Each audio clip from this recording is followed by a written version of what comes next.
5:17, so I'll go ahead and call our meeting to order, the Finance Committee meeting to order. We got about 25 minutes for our meeting tonight, and then we go into the next committee meeting.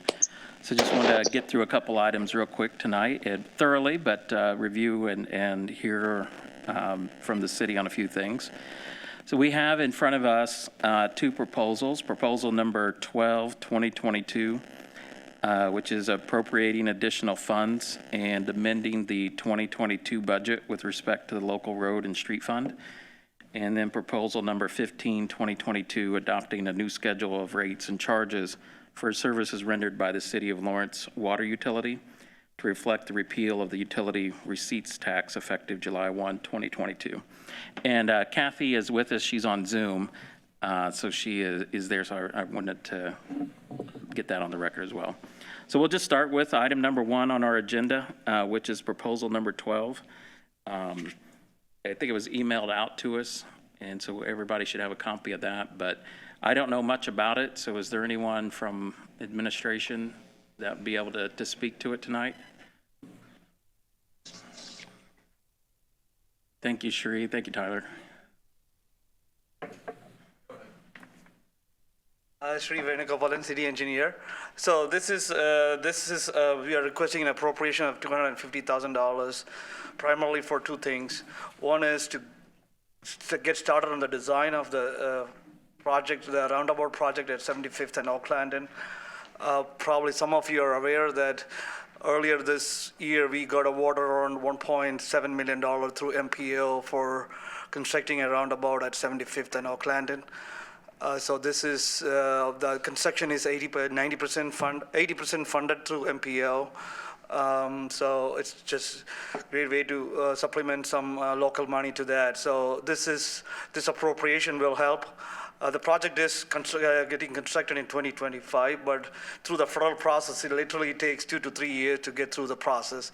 So we have, as part of the agreement, we have to get started on the design as soon as possible, like surveys and geotech and utility coordination. So this part of the $250,000 will get us going on the preliminary engineering services for the roundabout.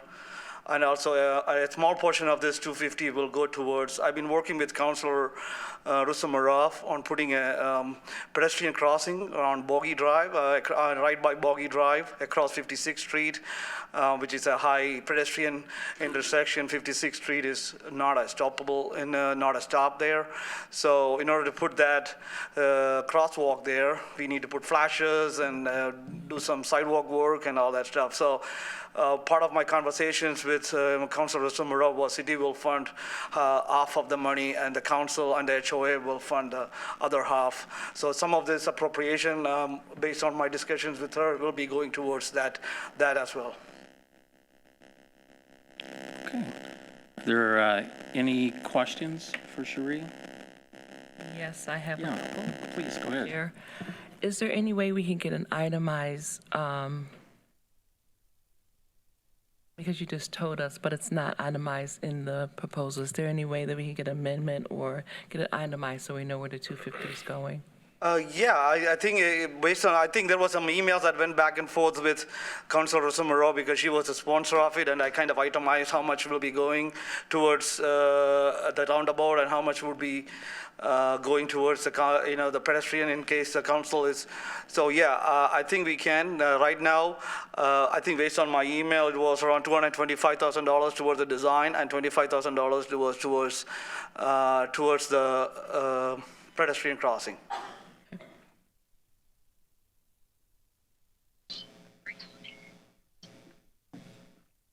Thank you.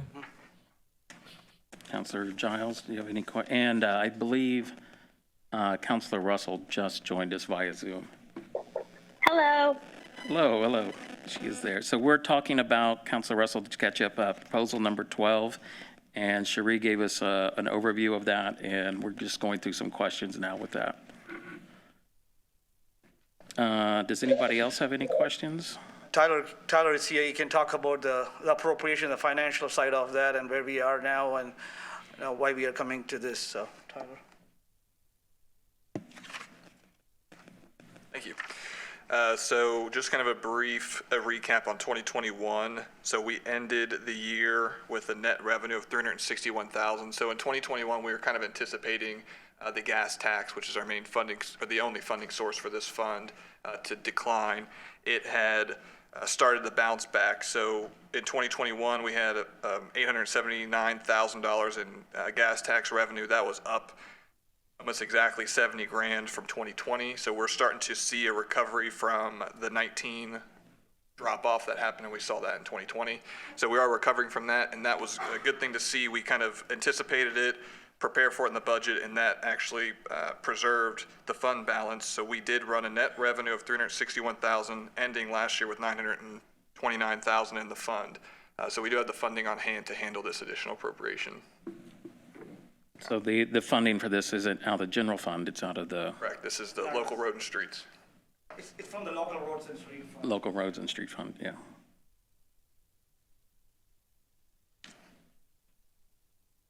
And last question, so again, a lot of things seem to get caught into this other services and charges instead of putting it as maintenance or engineering costs, whatever it may be. So why did we go that route instead of being more specific with the line item? 439020 or something like that. What's the I account know. number? There isn't one listed on the ordinance. Oh, okay. So for the ordinance, when you appropriate in general, budgeting is 4 major categories: personal services, which is your salaries, and your like benefits and things like that; supplies, which is your 4.2 accounts; and then you have services and charges, which is the 4.3s. That covers everything in the 4.3 category. And then there's a 4.4 for capital. Those are your 4 major categories. Then there is the last one, which is a 4.5. That's your other financing sources or uses, which would be your transfers out, transfers in. So when you appropriate funds, you really appropriate at the category level. You could pick you could go 439 dot, I think it's 101 might be legal, but in reality, what the DLGF is looking for is that category. So that's when you put the appropriation together, you're just putting the funding in that category. The ordinance, it says, is coming out of the local roads and streets funds, so that's how the ordinance itself is written. Mr. Chair, Yes, ma'am. this is just me thinking of ways, Tyler, you might be able to avoid some of the questions I've seen you get over and over on some of these issues. I understand what you're saying, and you're right about the funds, and I realize that you can move within things within a major fund. But if you all, I mean, some communities only do it by specific dot line item, the 6 numbers. You know, if you would at least circulate that with these kind of things, you probably would save yourself time in getting questions so that we can understand the budget. Just a thought off the top of my head as we're talking. So this is just the So financial. basically, we can come up with 439 / whatever the professional services is, and allocate 225,000 to that. And then on the construction, we can allocate the rest of the 25,000, if that's what you're Right. looking for. But Yeah, to your it point, splits it out. if we circulate an additional appropriation, so my view was just because you're actually appropriating it by category was to do that in the ordinance itself. But when we send it out, kind of how Eric's memo was on parks, Exactly, that's we can what I have was the account numbers. Yeah, that's not a problem. Yeah, that was really helpful. I pulled the book. Yeah, absolutely. I think can't- we were all on the same page. It was Yeah, yeah. exactly what I was thinking, how it was done with the parks, the one we just did. This is- And it also breaks down the 2 projects as into exactly what one its cost is for one. engineering, And one is kind of a construction. We And can definitely do that, and, yeah, some cities have forms. I'm not a huge fan of forms, but it is basically what the memo said that we were talking about that sets it all forth, and that has to be like the cover page to something submitted. But if you do something like that via email, I'm not suggesting we create yet another form, but, you know, something like that by email, I think would save everybody time and effort. And then you're not getting potentially 9 separate sets of questions, sure, Yeah. that's not. because I know you guys have a lot to do. No, that's not a problem. Absolutely. Yeah, we can do- exactly. But essentially, that's what this is for 250 is, just like I just mentioned, is for 2 things. It'll be, I think it's 431 dot, maybe 002 is engineering, but it would be an engineering account, and then the other one You is, may use my book if you want to verify. yeah, No, I think you're right on. Pull the book out, Yeah. but yes, in the future, to avoid this, we'll just put that in the memo. right? Yes. Yeah, since this one's just 2, I'm fine. Yeah, Amending I this don't have one. any substantive concerns at all. And then, recommending the fix if we need it. But I think you all are correct on that one. One will be, the 25 will be for 439-010.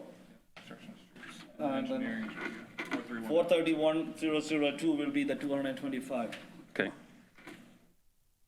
So, yeah, so you're breaking it out, 225,000 and 25,000 for the record, and two projects, one's engineering, one's the construction of the Petitioner Crossway. Okay. Any further questions or concerns? Councilor Russell, do you have anything? I can't. No, I'm good. Thank you so much for being so thorough, everybody. All right. Thank you. Thank you. I don't guess we have anything else. Well, if there are no other questions or concerns on Proposal 12, I would entertain a motion. This. I will second. I don't think we got the motion yet. Are you making the motion, Councilor Russell? Oh, sorry, I thought you said you made the motion. I apologize. Oh, I that's didn't all right. hear I you said I would correctly. entertain a motion. Yeah. I will make a motion. Okay, so the motion's been made to recommend to the full council. Is there a second? I'll second it. It's been motion and second. So because Councilor Russell's on Zoom, we'll do a roll call vote. Councilor Giles? Yes? Oh, you have to say it. Oh, yes. Councilor Whitfield? Yes. Councilor Russell? Yes. Councilor Denny? Yes. So that'll recommend to the full council 4-0. Thank you, everyone. And then next we have Proposal 15, 2022, which is the adoption of a schedule of rates and charges for the water utility. Do we have anybody, I believe we do, to speak on this tonight? Welcome, sir. Hi, Scott Salisbury, Utility Superintendent. I don't know that there's really a whole lot to speak about. The state passed a law repealing the utility receipts tax, and so we're required to pass this ordinance and then get the information out. We've already done all the requisite steps as far as adjusting our billing system. We've already run a test scenario in our test site, so we know that we are adjusting the bills properly. Our notifications that are required to go out on the bills are all prepared, so we're set, and we just recommend that we pass this measure. Passes, yeah. So it's a state requirement, plus it's a reduction in the rate. I mean, it's, Right. I mean, it's not real significant, but it is a reduction. right. Okay, any questions from anyone? Councilor Russell, you have a question? All I can see is the wavy background sign. No, I do not. Thank you so much. Councilor Whitfield, were you? Yes. Okay. Thank you. I'm reading through it really quick again. Can you give me an estimate of how much of a reduction it's going to be? Yeah, it's right there. It says it's about $160,800 per year. Okay, per year. So, and on the average bill, you're talking pennies. Pennies. You might get to a whole dollar after a year. I see, it's a per appeal. Yeah, okay. Yeah. And again, that whole tax, it's a pass-through anyway. I mean, we collect that money, but then we pay it out to the state. So you'll see, it's not money you're collecting and then spending. That's why on the net revenue, it's a $0 impact, but on our operating revenue, it's a decrease, but you don't get to spend that money anyway. Okay. So the state reduced it, but it was really them charging it anyway. Right. And we collected it and gave it to them. Okay. Okay. Any further questions? Seeing none, I would entertain a motion then to recommend this to the full council. I'll make a motion. Motion by Councilor Russell, is there a second? Yeah, second. And Councilor Whitfield, a second. So we'll have a roll call vote. Councilor Giles, Yes. Councilor Whitfield, Yes. Councilor Russell, Yes. and Councilor Denny, yes. So this is recommended 4-0 to the full council. And seeing no other items on our agenda tonight, the Finance Committee is adjourned. Thank you.